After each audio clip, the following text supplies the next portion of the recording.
Olá, boa noite. É um prazer estar com você mais uma vez aqui e juntos podermos ser edificados, alimentados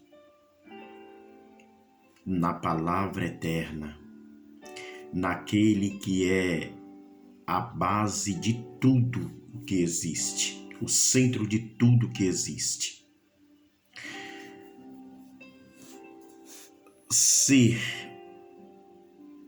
enxertado, ser amado, ser incorporado, abraçado naquele que é a nossa sorte, o nosso chão, aquilo que, como disse o salmodiador no Salmo 7,3, a quem tenho eu na terra além de ti? Aquele que disse o salmodiador no Salmos 23, já é o meu pastor, de que mais terei falta? Quero compartilhar uma palavra eterna, bendita, edificante, consoladora para nossas vidas espirituais. Com certeza você já ouviu demais falar do personagem Jó, do homem Jó, da figura de Jó, desta lenda, deste mito, deste santo, deste titã chamado Job, ou Iov, ou Job, ou simplesmente Jó, ou Iov. Vamos falar um pouco sobre ele nesta noite para a nossa edificação. Que bom! No capítulo 1, quando o autor do livro de Jó, ele vai falar a respeito do homem Jó, ele começa dizendo assim: havia um homem na terra de Uz que se chamava Job. Este era um homem honesto, reto, temente a Deus e que se desviava do mal. E aí ele passa a descrever, depois das qualidades, depois do que esse homem tem de bom, ele passa a descrever a sua riqueza. Primeiro ele descreve o seu caráter. Depois ele passa a descrever a riqueza deste homem. E a sua riqueza é imensa. E o escritor faz questão de falar coisa por coisa. E chega a dizer que ele era um dos maiores homens do Oriente. Um dos homens mais ricos, se não fosse o mais rico do Oriente. Aí depois o autor do livro, ele vai dizer assim, ele pula da terra automaticamente para os céus, ou para um lugar onde tem um monte, onde seres celestiais, onde anjos, onde servidores vão ter um encontro com o Altíssimo, o Eterno. E quando esses servidores, esses anjos, esses filhos de Deus vão para este santo monte, este santo lugar, no meio deles adentra o adversário, ou o diabo, ou Satanás. E ali, o próprio Deus toma a dianteira de perguntar: de onde vens, meu adversário? E ele responde: eu venho de andar pela terra, aqui e ali, E o Eterno, o Altíssimo, lhe diz: tu, nestas andadas pela terra, indo lá e vindo, em todos os seus cantos, chegou a passar pelo meu servo Jó, a conhecer Jó. Viste Jó, o meu servo, um homem temente, que se desvia do mal, e que não encontrei na terra ninguém semelhante a ele? E o diabo, o adversário, Satã, lhe diz: ora, como que ele não vai ser fiel, honesto? Como que ele não vai ter um caráter seguro? Como que ele não vai ser o que ele é? Tu o cumulaste de bens, e ao redor de tudo que ele tem fizeste uma cerca, um círculo, de modo tal que ele é protegido. Como então uma pessoa assim não é fiel? Agora vem cá, toca em tudo que ele tem e verás se ele realmente é íntegro, se ele realmente é honesto, é fiel. Então tu vai ver se ele não vai blasfemar de ti diante da tua face. E o Eterno, por mais incrível que possa parecer, coloca a sua reputação, o seu nome, nas mãos de Jó.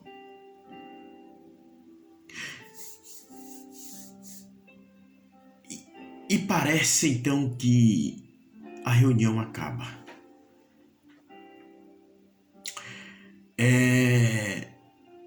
A cena volta para a terra. E na terra, desastres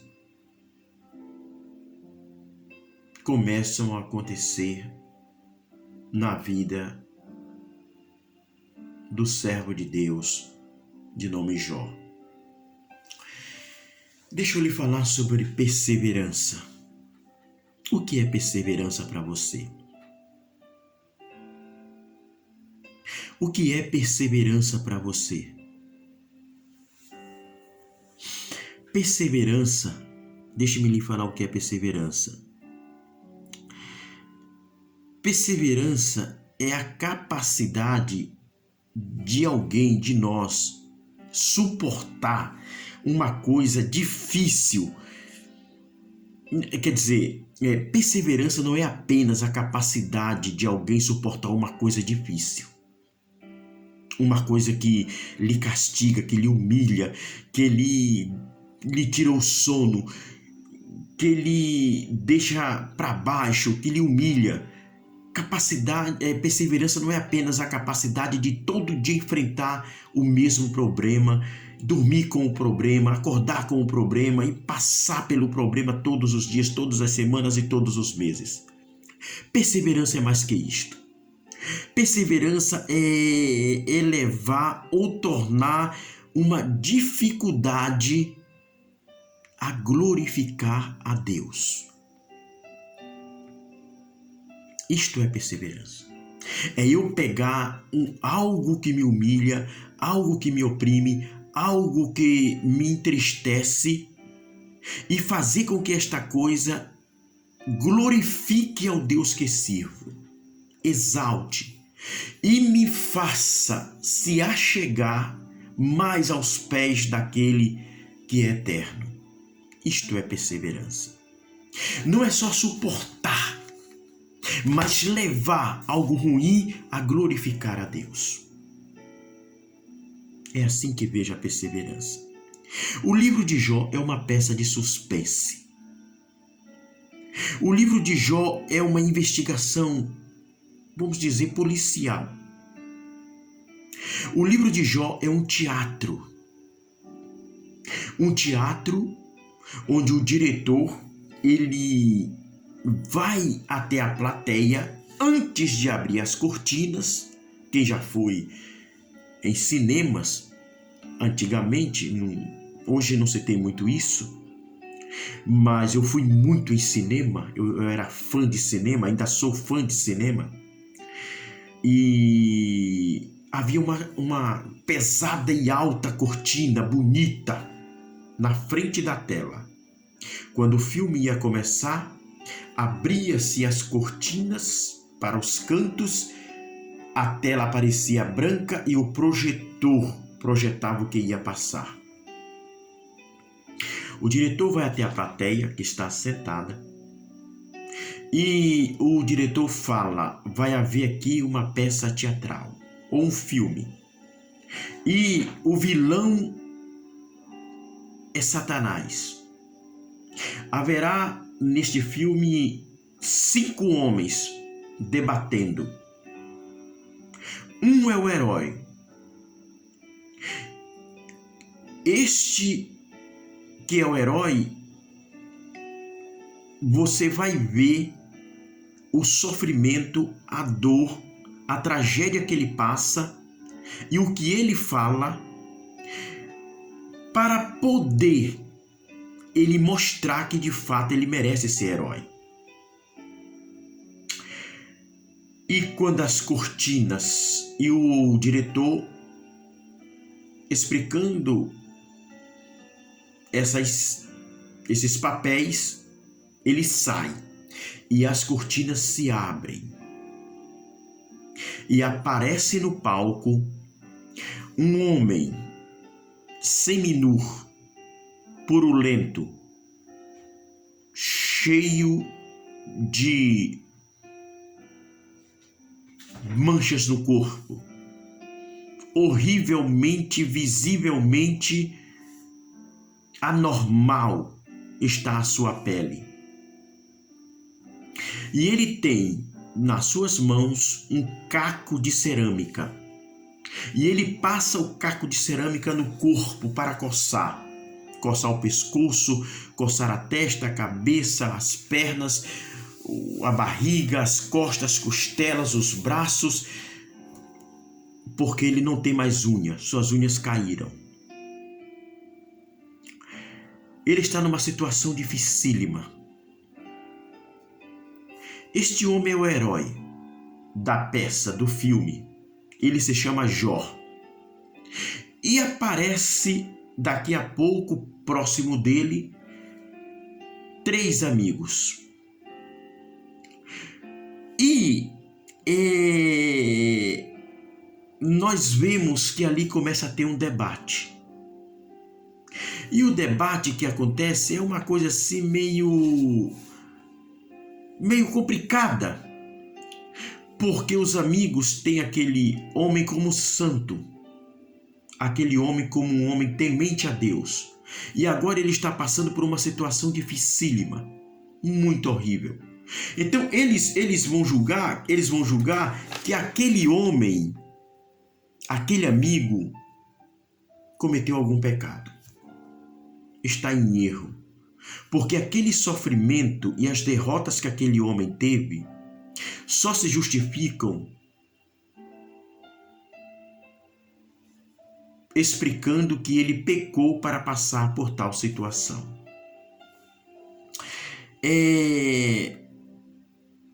Deixa eu falar uma coisa aqui. Jó, sem saber, sem ser consultado, sem ser comunicado, inesperadamente, Jó começou a participar de um drama cósmico, vamos falar assim. Ele começou a participar de uma história onde ele nem sabia os motivos do porquê que aquilo estava acontecendo com ele.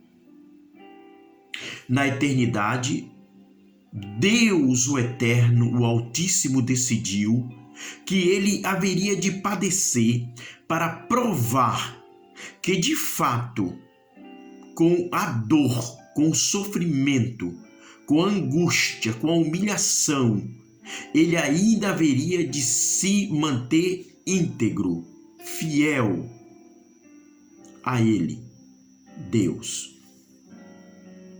Mas isso é muito temerário. Quem garantiria que Jó permaneceria fiel ao Deus que ele amava, que ele servia? Isso é incrível. Isso é incrível porque Jó, ele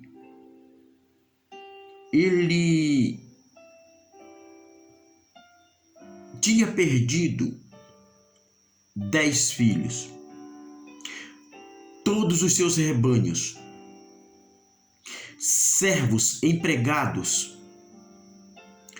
Ele tinha perdido a honra, o nome. Ele perdeu muita coisa. E ele continuou obedecendo, ele continuou íntegro na sua lealdade, naquilo que a sua alma dizia que ele era. E ele era um homem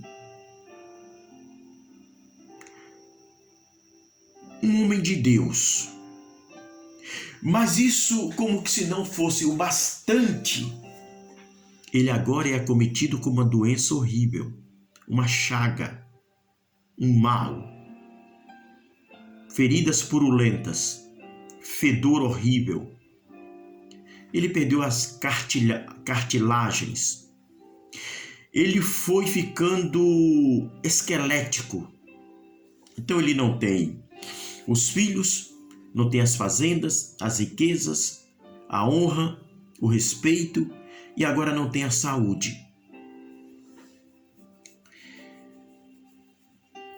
E a plateia divina o observa. E a plateia infernal das trevas também o observa. E a plateia humana da sua cidade de Útzi também o observa. Espectadores do mundo invisível e espectadores do mundo visível o contemplam. Ninguém sabe como ele vai se comportar, o que ele vai falar, mas ele começa a falar. E as primeiras coisas que ele fala é desejar a morte. Pelo sofrimento tamanho que ele está passando, ele começa a desejar a morte.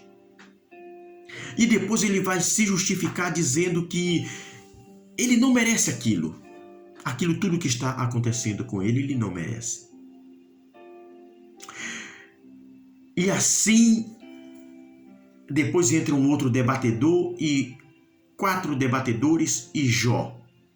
E todo mundo no mundo espiritual, demônios e anjos e as pessoas da sua cidade estão vendo as ações, o comportamento, as atitudes, as falas de Jó. Eu quero dizer que, a exemplo de Jó, por mais difícil que seja, por mais temerário que seja, por mais impensável que seja,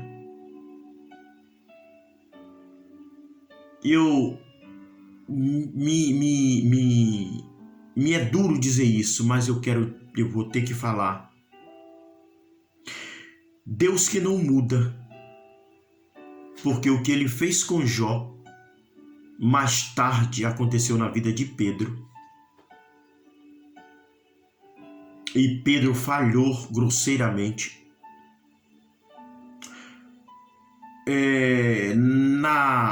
Na janta noturna, quando Cristo dividia os copos de vinho, que era a bebida preferencial de uma ceia noturna judaica, Quando Cristo repartia grandes pedaços de pães para dar para seus seguidores, discípulos, Cristo disse assim: todos aqui nessa noite vão me envergonhar e vão me trair e vão me abandonar. E Pedro disse: Senhor, ainda que todos se escandalizem e te abandonem, eu não te deixarei. E Cristo disse assim: Pedro, Pedro, eis que o diabo pediu para cirandar com tua alma. O diabo pediu para joeirar com tua alma. Mas eu roguei ao Pai para que a tua fé não desfaleça. E antes que o galo 3 vezes cante, tu hás de me negar. Esta foi a 3ª vez que o diabo foi a Deus para pedir, para destruir com a fé, a fidelidade, a perseverança, a integridade, o caráter de um escolhido, de um servidor, de um seguidor, de um servo do Altíssimo. Pedro fraquejou fragorosamente. Voltando à nossa história, no caso de Jó, que ele pediu e o Eterno permitiu que essas coisas acontecessem com Jó, eu quero trazer para o nosso tempo, para o nosso mundo, para aqui, para agora, para a tua vida, para a minha vida, que muitas vezes nós somos levados a estar numa situação de Pedro ou de Jó, principalmente de Jó, onde nós haveremos de provar o que somos, de mostrar do que somos feitos, o que tem aqui dentro, até onde pode se medir a profundidade das raízes de nossa fé, de nossa fidelidade, integridade, perseverança, até onde desceu fundo a raiz da nossa servidão a Deus e submissão a Ele. Qual é o tamanho, a largura, a altura, a profundidade daquilo que está em nós como comunhão, contato com a eternidade, com o Altíssimo. Porque nós podemos ter fracassos profissionais, fracassos de não prosperar nunca na vida material. Nós podemos viver uma vida de perrengue, difícil, sem nunca conseguir alcançar o que tanto buscamos. Nós podemos ter um casamento problemático, difícil, de traições, de falatórios, de brigas no lar, de contrariedades, de filhos desobedientes, de nome lançado às valetas das ruas. Nós podemos ter uma aparência física que não atrai ninguém, que não gostamos da nossa aparência física. Nos achamos pequeno, gordo, magro, esquelético, alto, inchado, sei lá. Podemos não gostar do que somos. Nós podemos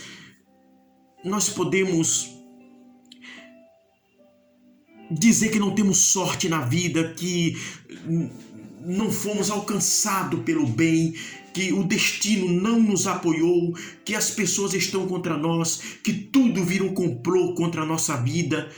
Nós podemos dizer que nunca acertamos no emprego abençoado, que não temos o que gostaríamos de ter, que sonhamos. Nós podemos dizer que fomos abandonados por Deus e pela sorte. Nós podemos viver oprimidos por cenas do passado.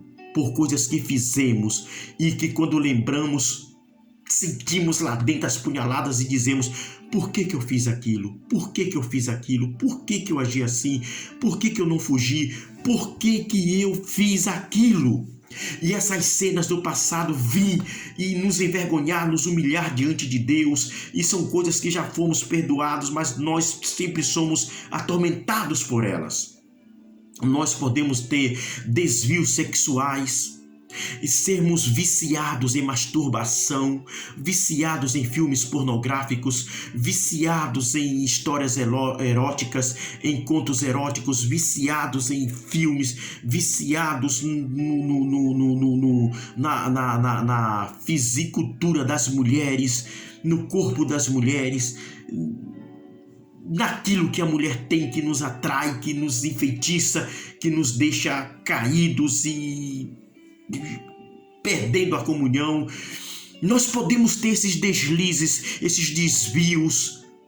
Nós, crentes, que servem a Deus, que cantamos, que louvamos, que oramos, que choramos, que batemos palmas, que dançamos, que pulamos, que falamos mistérios, podemos ter todas essas coisas difíceis, enfermidades duradouras, enfermidades que não saem, crentes fiéis que morrem ao nosso lado, nós oramos, eles não são curados, nós não suportamos a vergonha de sermos pastores, evangelistas, presbíteros, diáconos, crentes fiéis, crentes que jejuam, crentes que oram, mas oramos por pessoas e pessoas não são curadas, pessoas vão para o hospital, para os hospitais, para clínicas, para centros médicos, e essas pessoas continuam doentes e até mesmo acabam morrendo.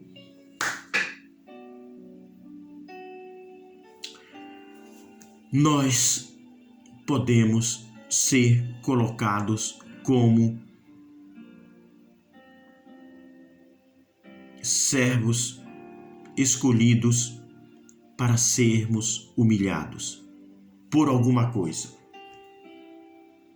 Marido que não compreende, filhos que não compreendem, vizinhos péssimos, igreja que não nos apoia, que não nos entende, pastores que não nos visitam, ingratidões da família,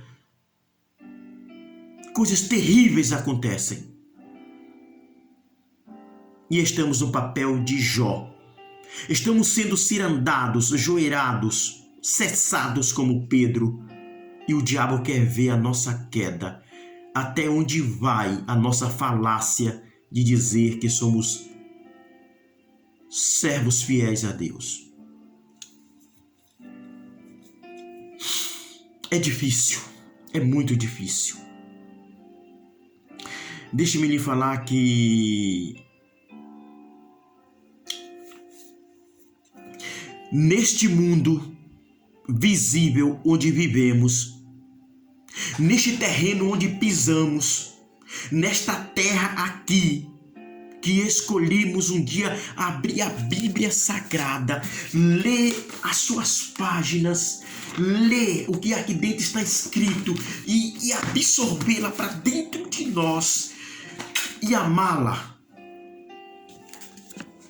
Pessoas assim, dedicadas, pessoas que amam a Deus, podem ser pegadas para um papel especial. E aqui é que está o problema.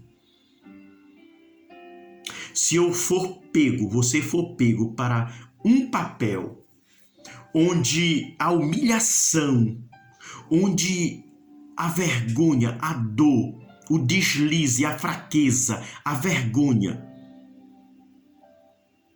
nos impacte, nos encha em cheio, nos leve para o canto da parede e nos mostre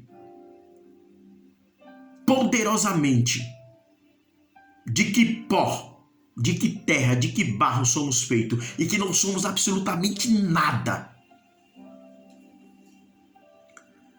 Se fomos pegados para um papel e ser mostrado para as pessoas de nossas ruas, de nossa cidade, de nossa igreja, de nossa parentela, para diabo, para demônios no inferno, para a plateia do inferno, das profundezas das trevas, e para anjos nas miríades celestiais, e para seres angelicais, e para santos na eternidade, e para o próprio Altíssimo assentado em seu santo e régio trono, e para Satanás e seu séquito. Se formos pegos para mostrar para o mundo invisível e o mundo visível, se somos fiéis ou não, íntegros ou não, sinceros ou não, de caráter ou não, nesta hora, saiba de uma coisa, que com todas as fraquezas e vícios e provações, é bem provável que passaremos sozinho. É bem provável que não veremos Deus do lado, nem anjos. E todas as orações perceberemos friamente que não passarão do teto.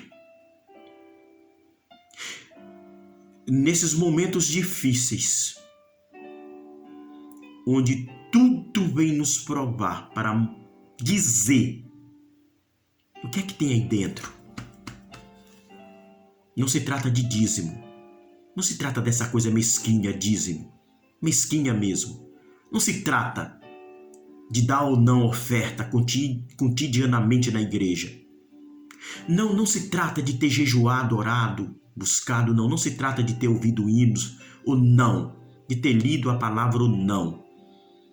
Se trata apenas de você e a plateia, visível e invisível. E se trata do que você vai falar e das atitudes que vai tomar.